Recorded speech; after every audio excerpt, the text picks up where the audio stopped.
Germany's in a recession. Germany is in a recession. They've had the full year GDP in 2023 declined. First quarter data looks like a continuing decline to the extent you get monthly data, more frequent data. It's very negative for Germany. I just bought a brand new German sports sedan. By the way, my old car I had for 15 years. It had 250,000 miles on it. So I figured it was about time, but I can't. But the new one, I'm very careful about the specification. It was made in Germany, which is good. But the engine was made in Hungary. And I was fine with that. The Hungarians are smart and they're productive, and I'm sure they had good quality control. But I thought, gee, isn't that interesting that Germans are outsourcing the engine production to Hungary the way Americans are outsourcing everything? Well, it used to be China, now it's Mexico. Why can't Germany make those engines the way they used to? Well, the answer is the energy costs are too high. The two biggest industries in Germany are chemicals and automotive manufacturing, and they're both very energy intensive. Leave aside the fact that you're making internal combustion engines, it just takes a lot of energy to run those factories, and they're outsourcing everything because the internal energy costs are too high. Well, they're the ones who, if not directly, certainly with NATO, blew up the Nord Stream pipeline. So what do you expect? And then again, on an even bigger platform, bigger frame, the U.S. economic sanctions on Russia because of the war in Ukraine. Mm-hmm. And again, if you're in a war, economic sanctions on your enemy are not unusual. But I teach a seminar on financial warfare at the U.S. Army War College, and it's a kind of a handpicked class, 12 or 13 students. And when I did the class in 2022, it was in April, and it was right after the war began. And I said, let me tell you what's going to happen. We had already put a lot of sanctions on, but there were new ones coming out every day, almost every day. I said, here are the sanctions, here are the legal authorities. We froze their accounts. We banned their exports of strategic metals. We banned their exports of oil and natural gas. We banned imports to Russia of technological equipment, et cetera, et cetera. And I remember Biden screaming, we're going to destroy the ruble, we're going to sink the ruble, et cetera. And I said, none of this is going to work. Not only will it not slow down the Russian economy, it will actually boomerang and hurt us, meaning the Western Europe and the United States, more than it hurts the Russians. And I got a lot of pushback from the class. They were all, gung ho. I mean, I don't blame them. They're military. They want to win a war or whatever. But I said it's not political. I said, I can just tell you that's what's going to happen. The people in charge of it, Wally Adeyemo, who's the Deputy Secretary of the Treasury, let alone Janet Yellen, who's completely clueless. She's our Treasury Secretary. Mm-hmm. Said they understand the law, at least Wally does. Yellen does not.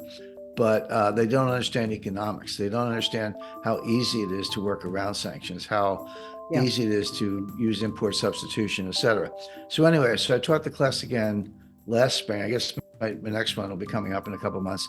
But in the spring of 2023, I taught the class. I said, let me tell you what I taught last year's class. And I kind of went down the list. And I said, and I was right about everything.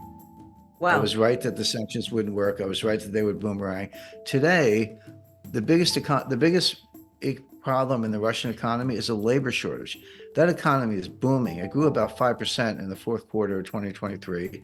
The ruble is stable. It had the big dip, and then it came all the way back, and then it was stable for the better part of a year. Over a year, went down a little bit, but not a lot. That had to do with oil prices.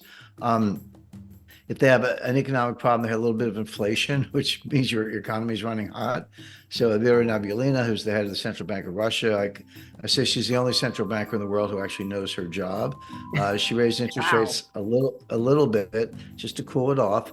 But they have labor shortages. And one of the reasons they have labor shortages is not only did they put the economy on a complete war footing, but so many people are enlisting in the military that they can't get workers in their 20s. I mean, this is the myth in the West, what you would read in in the Sydney and Melbourne newspapers, or the Financial Times, or the Economist, the New York Times, Washington Post, et cetera, is Russia, the troops the morale is low, they're poorly trained, their officers are all sitting around drinking vodka, they don't have a doctrine, military doctrine, et cetera. they're all lies. Every single one of those things is a lie. The fact is, they're winning the war. They're advancing on the entire battle line from Avdiivka to Kupiansk, and Liman and a number of Bakhmut and a number of other points in between. They're advancing, but the Russians take their time. All you have to do is look at the Eastern Front in World War II. I mean, Yeah. there were get the number right, 20 million people killed in combat, and I think another 10 million civilians.